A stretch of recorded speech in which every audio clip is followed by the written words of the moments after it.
곧이어 대한민국 근현대사 바로보기가 방송됩니다.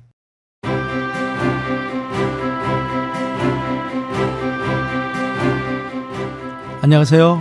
오늘부터 매주 수요일 YTN 라디오를 통해서 대한민국 근현대사 칼럼을 시작하게 된 조효셉 박사입니다. 비록 짧은 시간이지만은 우리나라의 근현대사를 살펴봄으로써 우리의 과거와 현재와 그리고 미래의 우리의 모습을 살펴보는 그런 시간이 됐으면 좋겠습니다. 우선 근현대사를 우리가 공부한다고 할 때 역사가 무엇인가라는 것을 이해를 하는 것이 대단히 중요한 것 같습니다. 역사란 지난날 오랜 세월을 거쳐서 오늘에 이르기까지 세계나 또는 국가 민족 등이 겪어온 정치, 사회, 문화 그런 변천 과정의 어떤 사실 또는 사건들의 자치라고 이렇게 말할 수가 있습니다. 과거의 역사는 현재를 거쳐서 미래를 향해 흘러나가죠. 과거에 대한 정확한 인식이 있어야 현재를 바르게 볼 수가 있고 또 이 현재를 통해서 미래를 건설할 수가 있기 때문에 역사의 기록은 사실 그대로 정확하게 해야 되는 것입니다.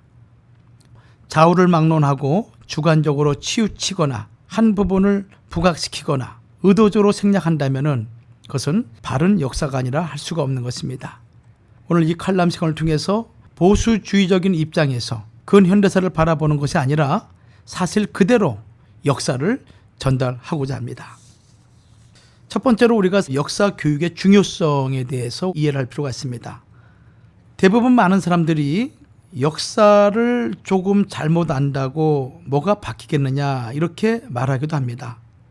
그러나 이 내용을 다시 한번 곰곰이 생각해 보면은 이 역사라는 것이 국가의 생존을 좌우하는 아주 중차대한 문제라는 것을 세계 역사를 통해서 우리가 살펴볼 수가 있죠. 그 중에 첫 번째 경우가 월남의 폐망입니다. 1975년 4월 30일은 월남이 폐망한 날이죠. 월남의 폐망이 충격적인 이유가 있습니다. 월남이 당시 세계 3위의 공군력을 비롯해서 공산 월맹을 압도하는 군사력을 가지고 있었고 또 자유진영의 국가들의 전폭적인 지지를 받았음에도 불구하고 하루에 두 끼 소금으로 연명하던 그런 월맹에게 처참하게 멸망을 당했다는 것입니다. 월남의 멸망에 있어서 가장 큰 원인은 월남 전체가 심각한 안보 불감증에 빠져 있었고 월맹을 너무 가소평가했기 때문에 그러한 것입니다. 당시 월남에서는 종교인, 언론인, 학생, 자익 인사들이 혼란한 사회 분위기를 이용해서 정권 타도를 외치고 반정부 시위를 주도했고 반미 감정을 확산시키면서 국론이 분열되고 사회 혼란이 가중되는 데모가 계속적으로 일어난 것입니다. 심지어 월남 내각 작전 회의를 하고 있으면 한두 시간 뒤에 회의 내용이 월맹에 보고가 될 정도였으니 이 월맹에 의해서 월남이 무너진 것은 어떻게 보면 명확한 그런 상황이었습니다. 결국 수도 4.20이 함락되었고 월남 대통령궁도 점령되었죠. 월남이 공산화된 이후에 월맹은 제일 먼저 무자비한 숙청을 실시하게 되는데 공무원, 군인, 경찰 수백만 명이 숙청 내지 처형을 당하게 됩니다.